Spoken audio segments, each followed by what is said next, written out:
Hello everyone. सो अभी मैं एक बहुत इंपॉर्टेंट टॉपिक पे बात करने आया हूँ। काफ़ी वायरल चल रहा है। अयोध्या में बीजेपी क्यों हारी, या अयोध्या वासियों ने दिया धोखा। इस तरीके के जो नैरेटिव चल रहे हैं, फर्स्ट ऑफ ऑल ऐसा हुआ क्यों, ये हमें देखना पड़ेगा।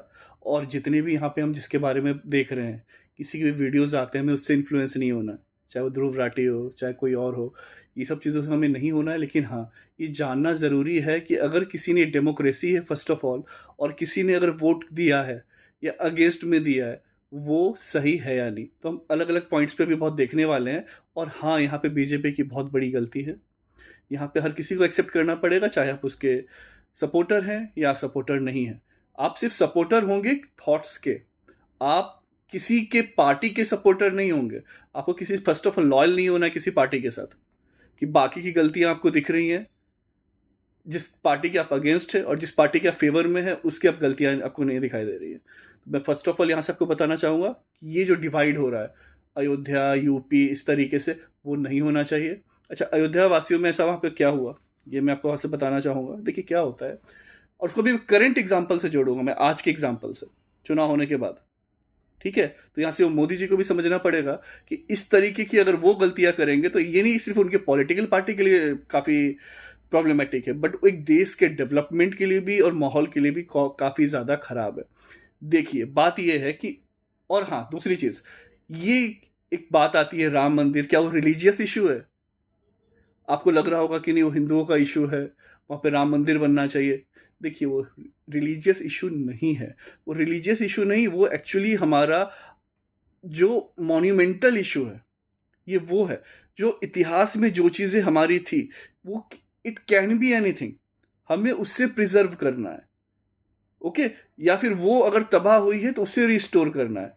ये यहाँ पे ये चीज नहीं हुई कि अगर यहाँ पर मस्जिद अलग की गई तो उन्हें भी जमीन दी गई कि नहीं। ये नहीं है कि आप हम इसका अस्तित्व राम मंदिर का लाएंगे तो बाबरी मस्जिद का अस्तित्व खत्म कर देंगे। जी नहीं। तो यहाँ पे ये लड़ाई किसी इस चीज की नहीं है, आपको ये भी समझना है। अगर कोई ये कहे अगर पहले राम मंदिर था तो राम मंदिर होना चाहिए, क्योंकि ये हमारा क्या है, आप अगर इसके इसके थ्रू भी देखिए, आर्कियोलॉजिकल के थ्रू भी देखिए, तो वो काफी ज्यादा एक इंपॉर्टेंस रखता है। फॉर एग्जाम्पल, आज एक मान लीजिए कि ताजमहल ताजमहल जो है बहुत फेमस है। ओके, आज अगर किसी किसी ने अगर इस ताजमहल को 200-300 साल पहले तोड़ दिया होता और कुछ और बना दिया होता, वो ताजमहल काफी इंपॉर्टेंट जो हमारे देश का एक मॉन्यूमेंट है। तो हमें क्या करना है, इस देश के मॉन्यूमेंट को वापस लाना है, उसकी ग्लोरी को वापस लाना है। तो हम फिर से ताजमहल बनाते, तो क्या ये ताजमहल मुस्लिमों का हो जाता? जी नहीं। ताजमहल इस देश का है, सेम राम मंदिर इस देश का है। आप इसको धर्म से ना जोड़े, जो भी इंपॉर्टेंट मॉन्यूमेंट्स है। ओके, कोई भी ऐसी चीज होती है, अगर आपको पता चल रहा है कि किसी ने अजंता केव में गए हैं, वहां पे बहुत तोड़ फोड़ कर दी गई है, तो उसको फिर से वो चीजें ठीक की जानी चाहिए वहां की। चाहे वो वहां पे बुद्धा से रिलेटेड चीज हो, जैनिज्म से हो, या फिर वहां पे क्रिश्चियनिटी से हो, किसी भी चीज से हो। तो यहाँ पे वो चीज है, ये रिलीजियस इशू नहीं है। ये आपको समझने की सबसे पहली जरूरत है, जिसपे जो हम हिंदू मुस्लिम डिवाइड कर रहे हैं या बाकी रिलीजन डिवाइड कर रहे हैं। और अगर आप भी मानिए, अगर मुझे पता चल जाए कि ये मेरा, यार यहाँ पे किसी और का हक था, तो ऑब्वियसली बात है आप वो हक उसे दे दोगे ना। तो अब फिलहाल हम बैक टू मेन इशू आते हैं। अयोध्या, जो बहुत बार अयोध्या के लोगों के बारे में उल्टा सीधा कहा जा रहा है, ये चीजें हो रही हैं। तो देखिए ये बिल्कुल गलत है। डेवलपमेंट हर किसी को पसंद है, लेकिन वहां पे क्या हुआ, वहां पे जब मैंने भी शांति से सोचा, बाकी एनालिसिस करके आया हूं, उसके बाद मैं आपसे बात कर रहा हूं कि जब भी डेवलपमेंट होता है, जब भी डेवलपमेंट होता है, तो उसके लिए क्या होगा, आपको वही उस एरिया का ब्यूटिफिकेशन होगा, बहुत सारी चीजें होंगी। तो इसके बाद क्या होता है कि जितने भी वहां पे गैर कानूनी घर बने हैं, ये चीजें बनी हैं, तो उन्हें हटा दिया जाता है। अतिक्रमण जिसे कहते हैं, हिंदी में अतिक्रमण जो कहते हैं, उसके थ्रू हटा दिया जाता है। तो ऐसे में जब हटाया गया, तो क्या उन्हें प्रॉपरली सही जगह पे रखा गया, घर दिया गया, चीजें की गई? यहाँ पे ये चीज ढंग से नहीं हुई, और ये बहुत बड़ी चूक थी। ये बहुत बड़ी चूक थी। मैं बिल्कुल सपोर्ट करता हूं कि हाँ, बीजेपी जो है डेवलपमेंट करता है, कैपिटल एक्सपेंडिचर भी आप देखते हैं इस देश का बहुत बड़ा है, बट प्लानिंग के नाम पे बहुत पीछे है। अब अगर वो प्लानिंग नहीं करते हैं, तो ये बहुत बड़ी में आगे मैंने कहा देश के लिए भी दिक्कत है। मैं आपको एग्जांपल देना चाहूंगा अभी का। अब देखिए क्या हुआ है, नेक्स्ट मंथ ट्रेन है, ओके, अभी मल्टीपल ट्रेन्स कैंसिल हुई हैं। अगर आपको नहीं पता है, आप कहीं इधर से उधर कहीं ट्रैवल कर रहे हैं, तो मैं रिक्वेस्ट करूंगा आप जाके चेक करें गूगल पे, ठीक है।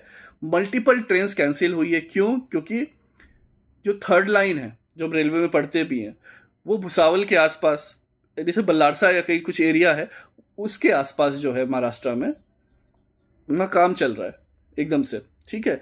तो जिसके कारण लगभग 20-30 ट्रेन कैंसिल हो गई हैं, बहुत सारे जो हैं ये इश्यूज आ रहे हैं। अब एक बात बताइए, ये सरकार आएगी अपनी गलती मानेगी नहीं, क्या बोलेगी कि देखिए अभी जो है ये डेवलपमेंट के लिए किया जा रहा है, तो अभी तकलीफ होगी, कल होके जो है आपके साथ ये फिर इश्यूज नहीं होंगे, तीसरी लाइन आ जाएगी। अरे मेरा ये कहना है मोदी जी से, आप करिए प्लानिंग। रिजर्वेशन 3 या 4 महीने पहले होता है, तो आप जब आपको पता है कि आप पूरा ट्रैक ही बिछाने वाले हैं, 1 महीने उसमें लगेगा, तो आप उससे 4 महीने के बाद ही क्यों नहीं, अगर मान लीजिए एग्जांपल दे रहा हूं मैं, आज एक डेट है, सपोज करिए एक हम कुछ भी XYZ डेट ले लेते हैं, ठीक है, आज की जो डेट है इससे 4 महीने बाद तक रिजर्वेशन होगा, तो आप आज अनाउंस कर दीजिए आज से 4 महीने बाद से 1 महीने तक ये पूरा रूट ब्लॉक रहेगा। तो वो जो इंसान जो रिजर्वेशन करा के उम्मीद पाल के बैठा है कि मैं इधर से उधर जाऊंगा या जाऊंगी, उससे भी इशू नहीं होगा, वो भी अल्टरनेट देख लेगा और आपका डेवलपमेंट भी नहीं रुकेगा। तो आप अपनी प्लानिंग का फेल्योर सिर्फ राष्ट्रवाद, हिंदूवाद, हिंदुत्व, इस पे नहीं आप फोड़ सकते, ठीक है, आप इस पे नहीं फोड़ सकते। आपको यहां पे ये चीजें समझनी होगी कि आपका ये बहुत बड़ा मैनेजमेंट फेल्योर है और उस पर ध्यान देने की जरूरत है। प्रवक्ता अच्छे हैं आपके पास, ठीक है, और मैं अगेन बोलूंगा कि अभी बहुत सारे लोग दिख रहे हैं, कुछ ध्रुव राठी की तरफ है, कोई सुधांशु जी की तरफ है, कोई पर्टिकुलर गुट बना के बैठे हुए हैं, वो नहीं करना है।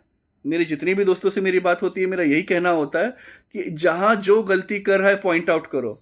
ये नहीं कहना है कि इसके एंड पे एक मरा तो उसके एंड पे तो उनकी गलती से 4 मरे थे।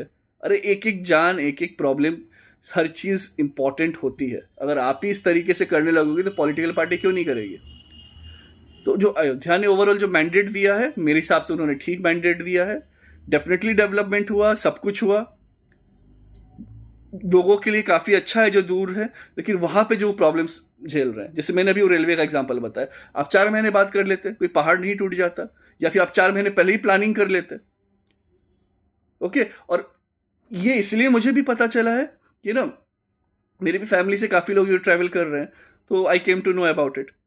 अब ऐसे में कितने सारे आपको इश्यूज हो जाते हैं। ये तो चलिए ट्रेन की बात है, जिनका घर टूट गया होगा, उन्हें पता ही नहीं है कि ये होने वाला है। अरे अगर आपको पता है आप राम मंदिर के लिए हैं, इस साल या अगले साल जजमेंट आएगा, उसके अगले साल आएगा, 2-3 साल में जजमेंट आए, जब भी आए, आपको पता है कि हम इसको इतना ब्यूटीफाई करेंगे, पूरा वर्ल्ड लेवल बना देंगे, जो कि अच्छी चीज़ है, जैसे टूरिज्म भी बढ़ा है, काफ़ी लाखों करोड़ों लोग गए हैं वहाँ पे, एम्प्लॉयमेंट जनरेशन हुआ है, सब अच्छा है, कोई दिक्कत नहीं है, लेकिन वहाँ के लोगों का क्या करना है? तो ये चीज़ सोचने की मोदी जी को बहुत ज़रूरत है। मैं तो चाहूँगा कि ये वीडियो वहाँ तक पहुँचे, ताकि उन्हें समझ में आए कि उनके मैनेजमेंट में कितने मेजर मेजर फ्लॉज हैं। मैं ये नहीं कहता नीयत खराब है, मैं ये भी नहीं कह रहा हूँ कि डेवलपमेंट नहीं हो रहा है, बट डेवलपमेंट किस बेसिस पे हो रहा है? क्या प्लानिंग अच्छी हो सकती थी? और अगर हो सकती थी तो उन्हें आके सामने एडमिट करना चाहिए। ये सब जो बोले जाते हैं कि अगली बार आएंगे तो ऐसा होगा और वैसा होगा, तो वो बोले कि हाँ ये गलती हमसे हुई है, उन्हें स्वीकार करें। और अपोजिशन पार्टीज भी, जो हमारे लोकतंत्र है, उस पर उंगली ना उठाएं कि जब वो जीत रहे हो तो ईवीएम ठीक है, जब सामने वाली पार्टी जीत रही हो तो ईवीएम हैक हो गया है ना। तो ऐसे में तो ये मुद्दा वो कोई उठाने लगेगा कि अरे यहां से अयोध्या से कैसे हार सकते हैं, ईवीएम हैक कर लिया गया होगा। सवाल तो कुछ भी दागे जा सकते हैं, सवाल से कुछ नहीं होता जब तक कि आप वो सॉल्यूशंस जो हैं आप ग्राउंड लेवल पे ना करें और काम ना करें। और आप काम करें तो अच्छे से करें, ठीक है, काम करें तो अच्छे से करें, प्रॉपर मैनेजमेंट के साथ करें, वो बहुत ज़्यादा ज़रूरी है। इसलिए मैं ये वीडियो लेके आया हूँ, ताकि ये प्लीज़, ये जो अयोध्या वासी के अगेंस्ट इतना कुछ बोला जा रहा है कि उन्होंने सीता माँ से परीक्षा ले ली थी तो फिर मोदी जी क्या है, ये सब नरेटिव में नहीं पढ़ना है, ये सब नरेटिव में नहीं पढ़ना है, ठीक है। तो चलिए, आप सबको समझ में आया होगा, और जहां भी रहें इसी तरीके के जो है आप सोच आगे लेके जाएं। और जाके जो भी अगर उनके पॉलिटिकली भी अगर कोई फैमिली में है, अगर यहाँ से पढ़ रहा है या फिर मेरा वीडियो सुन रहा है, वो भी कहें, अगर किसी के पेरेंट्स हैं, कुछ है, ताकि वो उन तक ये बात पहुंचाएं। ये बहुत ज़रूरी है। डेमोक्रेसी में तो ये बहुत ज़्यादा ज़रूरी है कि आपको लोगों के बारे में भी सोचना है। आप ऐसे कम्युनिस्ट पार्टी की तरह बन के आप ये नहीं कर सकते। इसीलिए बोल दिया जाता है कि बीजेपी तानाशाह होती जा रही है। डेवलपमेंट तो कर रही है बट सोच नहीं रही है, प्लान नहीं कर रही है। आज हमारा मन हो रहा है हम यहाँ पे ये खड़ा कर देंगे, टावर तो खड़ा कर देंगे, फिर कोई भी तकलीफ क्यों ना हो। तो ऐसे नहीं चलेगा।